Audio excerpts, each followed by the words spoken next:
We got to have a conversation. It's concerning, man. After a 20-point blowout, what was this? Yeah, 25-point blowout. You would think the conversation would be, man, are the Cavs in trouble? Damn, this Celtics team is good. And to be fair, that is part of the conversation. But Jayson Tatum has been on a crazy shooting slump. In last night's game, 25-point blowout, Jayson Tatum had 18 points, 11 rebounds, 5 assists, and 3 blocks, okay? And he shot 7 of 19 from the field. And it would be one thing if this was just one bad game, but for the playoffs so far, especially given the scope of how people think Jayson Tatum plays in the playoffs already, him in the first 6 games so far shooting 41%, that's a rounded up 41%, 25% from 3, and 82% from the line, which I'm going to be honest with you, that's a pretty high clip. That should be better, gang. I ain't going to lie. There's conversations to be had. There's conversations to be had about Jayson Tatum. There's conversations to be had about if the Celtics should be concerned. I guess for me, it starts here. Ladies and gentlemen, it is the NBA playoffs, and who said only players can win this time of the year? You can as well with the sponsors of this video, PrizePicks, my personal favorite way to play daily fantasy sports. And I will show you how it works. All you got to do is sign up for an account, go to their website, or download their app. Pick your favorite sport. We're going to stick with NBA for this specific channel. We're going to go ahead and go to PRA, points, rebounds, and assists. We're going to go ahead and make a lineup for tonight's game. And for this lineup, let's go ahead and go to PRA real quick. Points, rebounds, plus assists. Jalen Brunson, not the most efficient series so far, but he's definitely putting up the numbers. I think Jalen Brunson is going to get more than 45.5 points, rebounds, and assists. That is a lofty number, but that's how good JB has been. You know I got to get my hater pick. Joel Embiid, he's going to stink it up tonight. Depending on when this ad comes out, I may be cooked saying this, but I think Joel Embiid is going to get less than 47.5 points, rebounds, plus assists. I'm going to go ahead and put $10 on this lineup right here. Click submit lineup, and boom, that is how you make a lineup on PrizePicks. And thanks to our friends over at PrizePicks. If you guys use code SLZ, you guys can get a 100% match on your first deposit of up to $100. Links to everything will be in the description down below, and shout out to PrizePicks for sponsoring this video. The fact that we're having these conversations with the Boston Celtics winning by 25, with the Boston Celtics blowing out the Miami Heat by damn near 20 every single win, I personally believe it is a good sign. For now, it is a good sign that despite our best player having really bad shooting nights, and despite Kristaps Porzingis, I believe he's only played 2 games so far, and even in those 2 games, he was stinking it up too. Kristaps Porzingis in the playoffs so far, only playing 4 games. Okay, so he played 4 games and he wasn't playing that good. I do think it is a good sign for now that the Boston Celtics are still able to blow playoff teams. I understand they're hobbled. Jared Allen isn't there. Miami, we all know what happened with them. That we're still blowing these teams out by 20 and taking care of business. I do think that is good because in years past, this team, when Jayson Tatum is not playing well, they go down with the ship. They go down with the ship. If Jayson Tatum is having a JT stinker, boy, the game might be over. For real. So I think it shows the level of depth, the level of talent this team has, that, you know, a Derek White can go out there, and because Derek White been going crazy, I ain't gonna lie.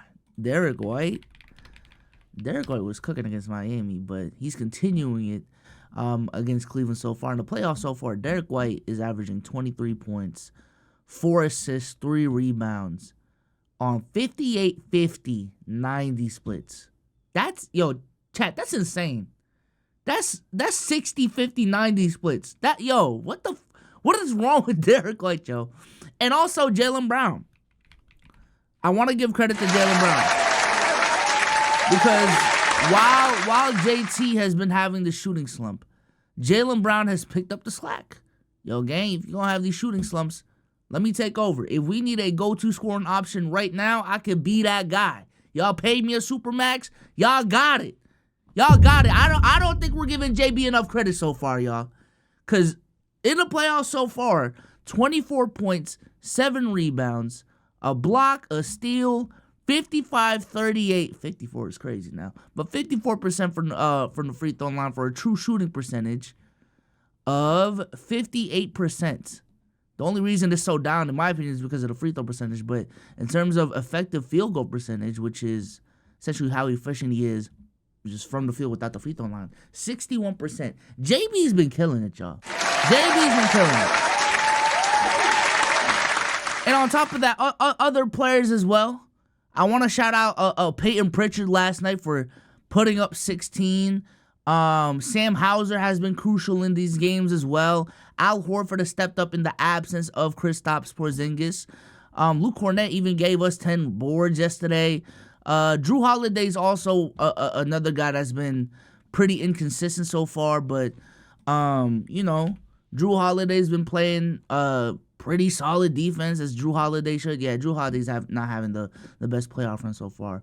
But nevertheless, I think it's a great sign. It shows the level of talent on this team that despite their best player having these stinker-ass games, they are still able to blow out, not just win, blow out teams.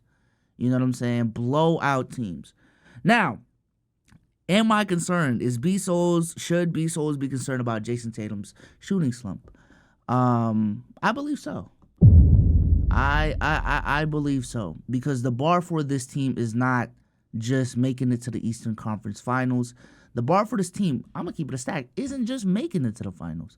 The bar for this team is winning a championship. The bar for this team is facing OKC in the finals, facing Dallas, facing Denver, facing Minnesota, specifically Minnesota right now, and winning against them. That is the bar. I'm with y'all, bro. The excuses are gone. The pathway to the finals, it was like this last year too, but the pathway to the finals is laid out, bro. It has been laid out as easy as possible for the Celtics. And the only team that motherfuckers say, yo, I ain't gonna lie, bro, if they face in the finals, it just feels enough like that team's just too experienced, is Denver.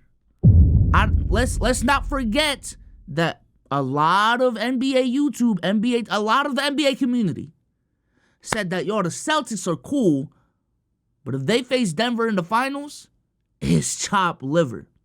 But that team might not even make it to the finals after now being down 0-2 to the Minnesota Timberwolves. And I understand Minnesota's a great team, and respect to Minnesota, but Minnesota is still not great enough to say, oh, if the Celtics face them, the Celtics, we just give them a pass for losing to a better team. No. If those two teams face, those two teams, in my opinion, are at the very least equal footing. If anything, would favor the Celtics a little bit. You got to win that one. Out of all the teams in the playoffs, too, the Celtics are the only one with finals experience. Bro. Out of all the teams in the playoffs, the Celtics are the most experienced. They are, out of all these teams, the Celtics are the most experienced. And I would even argue that out of all these teams, from an injury perspective, the Celtics are the healthiest. Are they not? I mean, the only one missing is Kristaps Porzingis. Minnesota actually may be healthier. Minnesota might actually be healthier. But I'm long story short, what I'm saying is the injury excuse, it's not really there, bro. Especially with how this team is playing. And to me, the reason why I'm concerned with Jayson Tatum is you can get away with this against a hobbled Miami Heat. You can get away with this against the Cleveland Cavaliers. You might even be able to get away with this against the Indiana Pacers if they make it out. New York, gang, I'm going to need you on the A game by the time we face New York. But going up against OKC, going up against going up against Minnesota, going up against Denver, the margin for error is going to be small. The margin for error is going to be small. Now, I will say this on the positive side. When I've been watching Jayson Tatum in the playoffs so far, and specifically last night too, there really is not much more to it outside of Jayson Tatum is just missing shots that he should be making. I understand, yo, BSOLZ, what the fuck? That's the whole problem. He's missing shots that he should be making. I would legitimately consider this a shooting slump. But I will say this, he is not getting enough credit for doing the other things. Even in this stinker-ass game, he still led the team in rebounds. He led the team in assists, and he led the team in blocks. Typically, when a player does that, they get a shit ton of credit. But because of the shooting slump, now it's just all hate. Which I get it. I understand. There's prior context to it. It's fun to make fun of Jayson Tatum. It is what it is. And this has been a theme for him throughout the playoffs so far. Because in the playoffs so far, again, it is fun to make fun of Jayson Tatum. But in the playoffs so far, despite him having this crazy shooting slump, he is still averaging 10 to 11 rebounds a game. He is still averaging 5 assists a game. And to me, the 5 assists don't even do his passing and playmaking enough justice, y'all. Like, I understand he's having a shooting slump, but he is still shifting the defenses and, in my opinion, making the right reads. There's a lot of great hockey passes that he's making. Turnovers used to be, specifically in 22, turnovers used to be arguably his biggest problem on offense. The processing speed is just snappy. You know what I'm saying? He's not destroying the flow of the offense to get into his rhythm when the offense is flowing the way that he's flowing to the tune of blowing motherfuckers out. Like, all right, bro, I'll get into rhythm once we're up by 20, 25, whatever. But if we're flowing right now, there's no need to force shots just because I need to get my stats up. I understand he was stat padding at the end. That was blatant stat padding, I will say that. But the processing speed is just faster. And that's great to see. It's great to see that Jayson Tatum can impact the game when he's having shooting slumps. And I understand y'all gonna say that's cold, but please, I beg you, just watch the fucking games.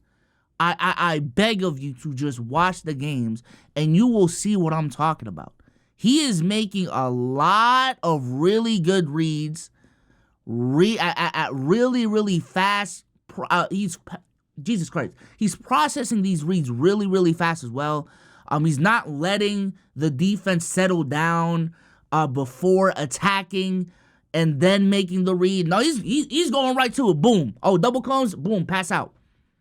And it just shifts the defense. All the other offensive weapons are good enough to make the right read on top of that. And despite these stinkers, the Celtics offense is flowing smoothly. I ain't gonna lie. And listen, we give Joe Mazzulla a lot of slack. We gotta give Joe Mazzulla a lot of credit on that, dog. That's great coaching. That's great coaching. I think it would be bad coaching to say that despite the flow of the offense being what it is, if Joe Mazzulla forced Jayson Tatum to make more shots, if Joe Mazzulla asked Jayson Tatum to make that would be bad coaching to me. But nah, I think this team is playing well. I do think Jayson Tatum needs to play better. But again, it is a good thing that he's affecting the game in so many other ways. And on defense, I haven't even mentioned defense. He's been stellar defensively. He's been stellar defensively. Now, you might say, who the fuck is he guarding? That's a good point. I ain't gonna lie. But long story short, he's affecting the game on both ends of the floor. He's still shifting defenses. He's still applying pressure. Because is it name value? Like motherfuckers know this team is just different when Jayson Tatum specifically is going off. So, and I will say this, again, it's not even like he's taking bad shots. He's just missing them. So to me, that tells me that Jayson Tatum is just due for one. I don't know what he got to do to be due for one. And I understand that it's 6 games. And the most efficient game that he's had so far is a 50% performance in game 2 in the loss. Actually, that's actually funny. His best scoring performance so far has come in the loss. But also I think a part of this too as well is because of the fact that he doesn't play high minutes. He doesn't really play high minutes. At least these last couple games, he doesn't really play high minutes. But nevertheless, his best shooting performance so far is game 2. Outside of that, he hasn't hit 30 in any of these games so far. And he's just been inefficient. But that's really the only problem. That's really been the only problem. It's just the shooting slump. Does he need to address it? Absolutely. It is, because to me, too, a part of this conversation that I've been saying all year long is, you need a tier 1 player playing at a tier 1 level. You need a tier 1 player playing at a tier 1 level to win a championship, historically speaking. And even if it's not all season long, just by the time the playoffs come, just by the time the playoffs come, if you're playing at that level, that's all you really need to do. I think a player like what I'm talking about would be like 06 D Wade, right? Was he playing tier 1 levels all year? I would say no, compared to a LeBron, Kobe, and even a Steve Nash, right? But by the time the playoffs came, he was playing at tier 1 levels. I think an example of that right now is Anthony Edwards. I don't think all season long Anthony Edwards was playing at a tier 1 level. But Anthony Edwards in the playoffs? Anthony Edwards in the playoffs? Anthony Edwards in the playoffs. 32 points, 7 rebounds, 6 assists, on 55, 42, 82 splits, 2 steals and a block, giving you two-way value. That's tier 1 level to me. That's tier 1 level to me. And I think while it is a good sign that the Celtics are playing good with the Jayson Tatum stinkers on hand, one, I do like I've been saying, once we get to the finals, when we get to the finals, Jayson Tatum is not going to be able to get away with stinkers against those Western Conference teams. But also, that would just prove my point too. That as good of a team that we got, and as much of a team sport this is, this team's success falls on Jayson Tatum. This team's success does fall on him. It just does. It just does. When your role players are doing their job, when your coach is doing their job, when you got the experience, when the GM is doing your job, and the only one not doing their job is Jayson Tatum hitting the shots he should be hitting, I'm going to keep it a stack. It all falls on you. It all falls on you. So, JT, you got to play better. Should I overreact? No. I truly do think this is a shooting slump. I do think he is due for a couple.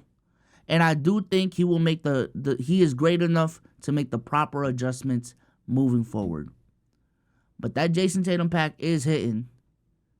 It's hitting for a lot of people, but I'm not gonna lie, it's y'all forcing it, cause it's not really pissing off Celtics fans for real. Cause we're winning games. I'm gonna keep it a stack. Like when I seen the scoreboard last night, Jayson Tatum, I ain't gonna lie, just try again next game, gang. But this was a good win. This was a good win. I'd rather Jayson Tatum stink it up and us play to win these games the way that we're winning them than Jayson Tatum scoring 35 and all of these are fucking close games for no reason. That would annoy me.